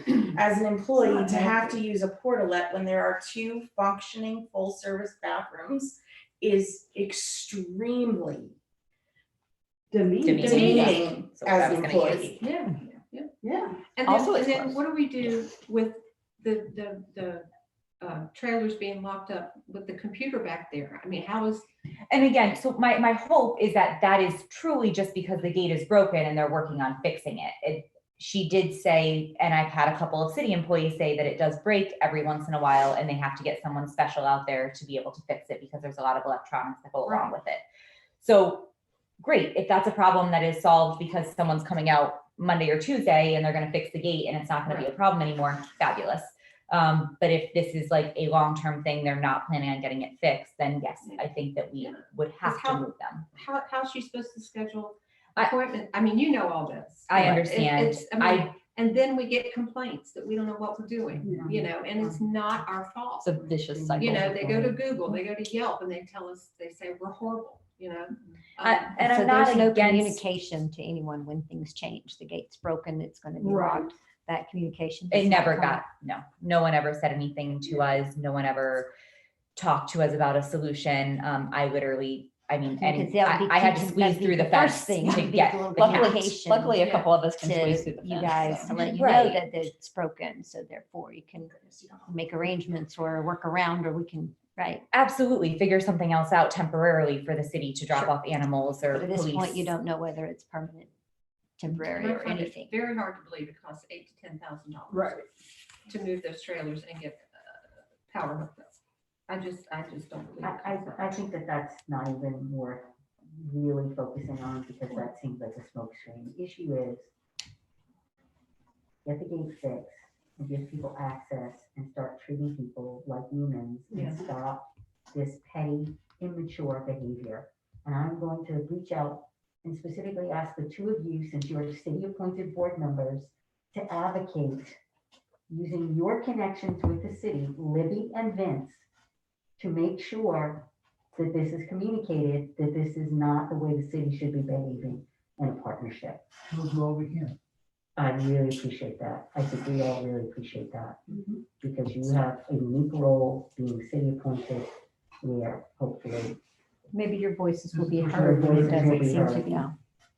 that's, I've that's, kind of heard the issue. yeah, us too. We- But I think it's just, again, it's very sad to hear that they would be behaving like that. And I have to believe that leadership would not approve of that. And Mr. Simons would not approve of I would hope- yeah, behavior, I would or hope not. Mr. Tucker. And they're probably not aware. And we've discussed the bathroom issue before. Well, if you'll and- remember, we and tried not to have a having board access. meeting in Yes. that building and we were never allowed access. Years ago. But anyway, okay, well, let me know. And if you need my help, if y'all want to reach out to, just keep us posted. Yeah, Absolutely. this situation is gonna be ongoing. Yeah. Right? Mhm. So this is not like a week. Yeah. Right, no, and there are benefits too to the trailers being back there locked behind a city Yeah. gate in terms of safety. Our clinic manager did express that is a benefit that we wouldn't have if we moved them into our parking lot. We do have, controlled substances locked in those trailers. We have a lot of expensive equipment, and having that extra layer of security is beneficial. Obviously, if we have to move them, we move them, but still doesn't solve the bigger issue at hand, which is seemingly not having good communication or a good working relationship right there. Anybody else on that subject? Has there never been an attempt, I don't know, I'm new to this, but like where there's established meetings of you and someone with the city, on a, whether it be monthly, quarterly, kind of, I feel like relationship, the communication and relationship needs to really be worked on, but I don't know if it's just broken or if it's something that, can be built or For- that it's. For years, it was, we didn't have scheduled meetings, but if we needed something, we reached out, and it was a great working relationship on that level. As far as with city council and city manager and higher staff, we never had formal meetings set, and maybe that's something that would help in the future. But again, those basic levels of communication, like not knowing Right. that our animals are going to be behind padlocks in the morning is a concern, Yeah. and something that you would just think would be open communication. Right, I agree, yeah. Anybody else on that? Our last item, unless anybody has anything to add, and I'll discuss this with the folks on Zoom as well. Our last item was to talk about treasurer position. I don't know. I mean, Amy said she wanted to do it, but I'm gonna add that to. I thought it would be fun for Amy Sure, I and have the Melissa to PowerPoint. arm wrestle over it. Yeah. But y'all have all seen Melissa's. Y'all have all seen Melissa's resume, her interest in being on the board, obviously, which is why she's here. And her coworkers speak very highly of her, which is why I thought she would be a good addition. I ran into Dick the other night, and he was he's a big fan of yours. And I told him we needed a $6 million loan at 0% interest. So, And he laughed. yeah. Yeah. But if anybody would like to make a motion, if you're interested, I guess I should ask you if you're interested in being the treasurer, first of all. Very much interested. If Um, if you want me to serve, I am happy to serve. Awesome. Well, if, Well, I'll make a motion. Okay. We thank have you. Melissa be our treasurer. I would Awesome. second that motion. Awesome. Vote, show of hands. Aye. Vincent? Abstain. All right. All right. Well, 1, 2, 3, 4, 5. Did you vote for yourself? I did. 6, In my 7. mind, I did. 7 aye votes. Welcome. In my mind, Vincent voted for me also. There you go. Well, welcome. Thank you for joining us. Thank you for still being interested, Melissa. Yeah. Yeah, and being that- willing to serve. I'm not easily offended, and I think it's a great organization. Really, Aw. really, We do some really pretty have good their stuff shit here. together. Yeah. And it's, Well, we're happy to have you I on think we're board. gonna do great Can I ask things. if Thank you. Personal information be distributed to the members of the board so we can contact her. Yeah, I'll send everybody her email address and her phone number.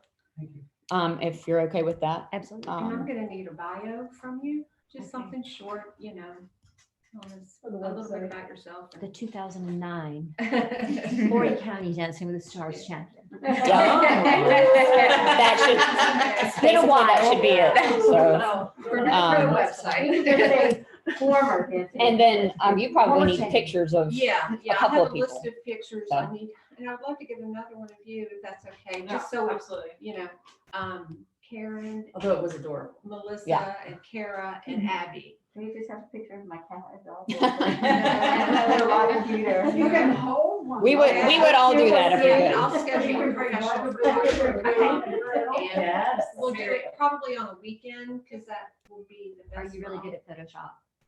The photographer is. photographer well, Sure, so- sure, I. I don't find that. Photoshop me, so I have to extend. the I don't same think that'll be version. So, absolutely. But, I mean, yeah, you'll be holding a puppy, or you'll be, you can see her. Whatever you wanna hold. Choose what you would like to Yeah. interact. And a Just kitty. won't let us take a cat outside. Oh, well, a kitten. And we could do a We don't kitten. have any kittens over there. I got some. You can borrow.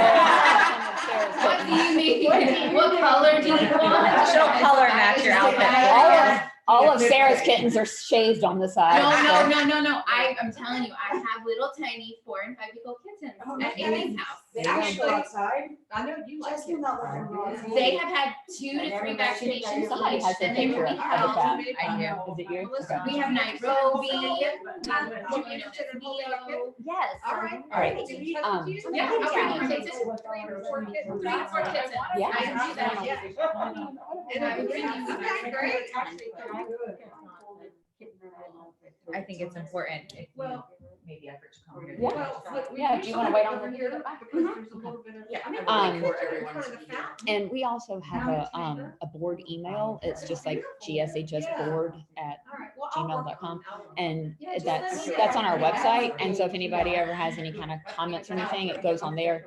You'll have to check your spam filter. And if you have, Libby locked herself out. If you have a non-work email address that you prefer, okay. It could be a short-term issue. Not yet. Then it's ready to just like this. But if we're talking 6 months, we'll start to use a protocol. No, everybody is cold. I don't get cold, and you're making my butt cheeks cold. I'm freezing. So we're done with the regular meeting. I did want to, people were on here and then of course Jocelyn came. Sarah, you can't talk anymore. Sorry. Can I just say thank you and I apologize, I got heated, I get passionate. That's passion. We know you're Passion. passionate. I love that. Passion is important. I am married and have children though, I'm not like old cat lady. Sorry. But we'll wrap up. I think Jocelyn had a couple of comments that she wanted to say, and then I'll check with the folks on Zoom.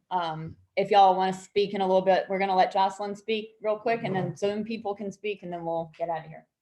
So Lindsay did my introduction for me earlier. I have held a bunch of different positions in Grand Strand Humane Society over the last 4+ years, but I have not been involved as I currently feel that I should be in this aspect. After last month's meeting, I feel like there was a lot leading up to last month's meeting. I feel like there was a lot that I felt like I needed to be more involved and be present at more meetings to see the goings on. Because I felt very unsupported in our previous leadership as an employee. I also feel that over the course of time, there's been some things that I've not really understood of our board. So I have a couple of questions, just things that I just notated after last month's meeting. And the first one would be, does the board have a defined mission statement? Is that something that actually exists? And is it separate from that of the shelter? Not to my knowledge. I'm we not don't sure have we a do. separate mission No, statement, no. it's- So you would follow the Yes. mission statement of the Yes. shelter? Yeah. That is Okay. typically how it would be. And then I guess is there in our obviously needing of amendments bylaw, or your needing of amendments bylaws, which was made very clear after last month's meeting, a role for the difference between, and this, right, because it leads into my next question, is kind of just simply a yes or no question. If there's a difference in the role of elected members versus city appointed members. A role? As in, what do you mean? Like, are there different, like, No, Just one have more power than the And other. not just only one that, have or other do duties the- versus are the others. city appointed members looking out for the best interest of the city and the elected officials looking out for the best interest of the shelter? Because I do feel That's- like, In my opinion, that's a slippery slope currently. and that is my concern. I'm not sure I fully understand, but my answer would be that anyone who serves on any board, when you are nominated and then approved to serve on the board, you serve for the mission of that board. Whether you're elected leader, whether you're appointed, it's one voice, one vote. So Libby's vote is the same as my vote. There's no difference. Right, and I'm just, That's how- the that's how thought it should process be. behind the voting and behind the support, I guess, is what my concern is that as a member of this board for this organization, is everyone looking out for the best interest of the organization?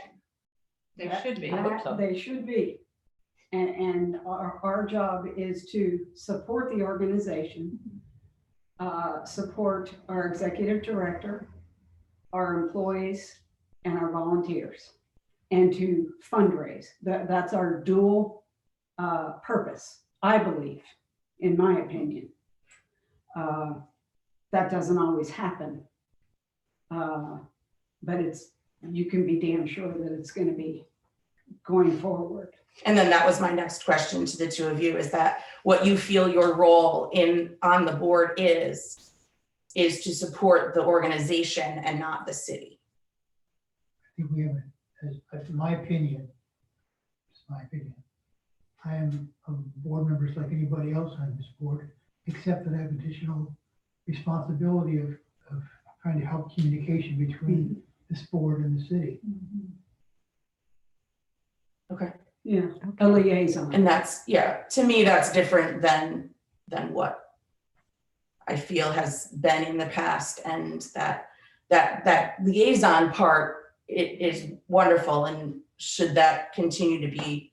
I just feel that things have happened where board members that are appointed by the city have appeared to be looking out for the best interest of the city and not necessarily for the shelter.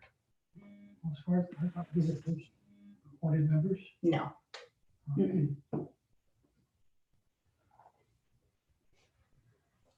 Nice. I think you've given us some stuff to think about for sure, as far as being good board members. And I agree wholeheartedly, Terry. Those are, I think those are very good aspects. And maybe we should look at writing a board. Yeah, not me. But I mean, if What kind we- of board are you? Are you advisory or working or executive? We're advisory, but a working board, meaning that we have responsibilities. We don't just advise, we're to fundraise and to, again, help support. I mentioned last month that,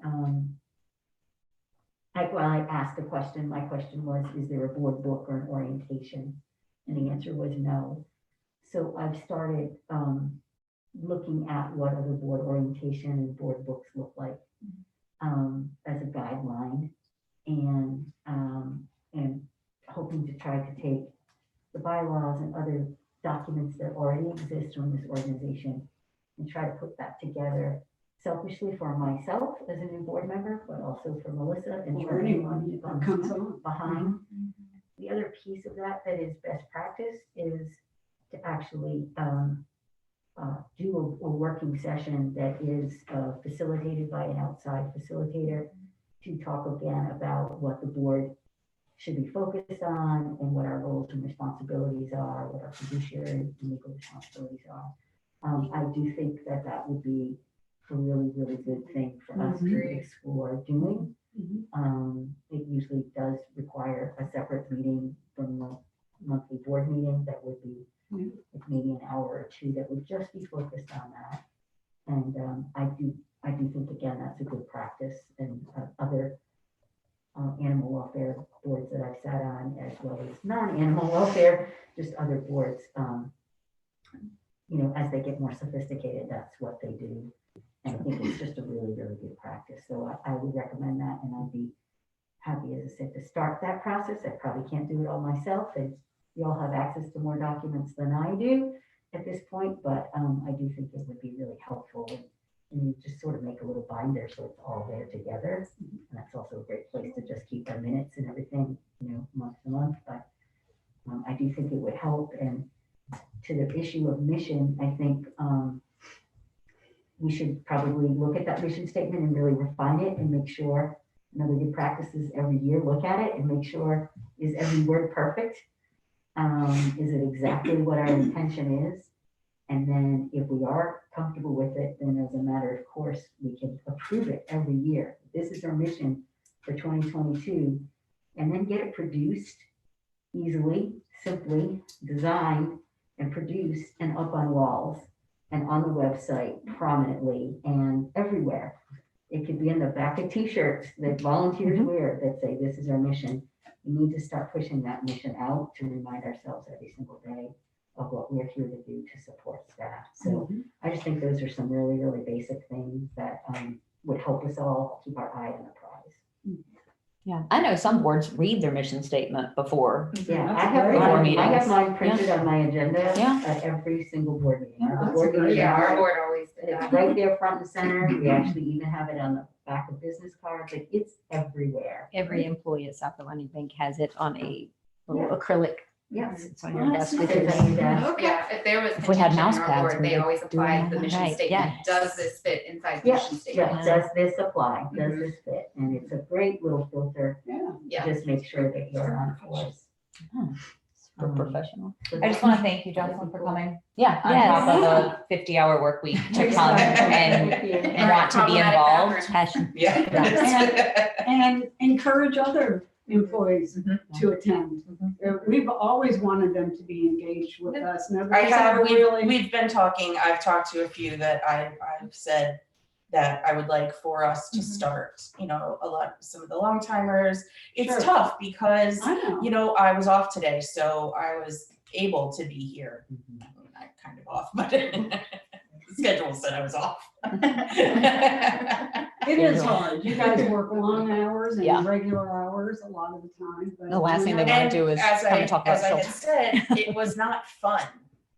Not that it's fun for anyone, but it's not, previously, board meetings were not something that you wanted to end a long workday with, Of course not. which I'm sure that none of you do either, but to be here voluntarily, which again, you all are as well.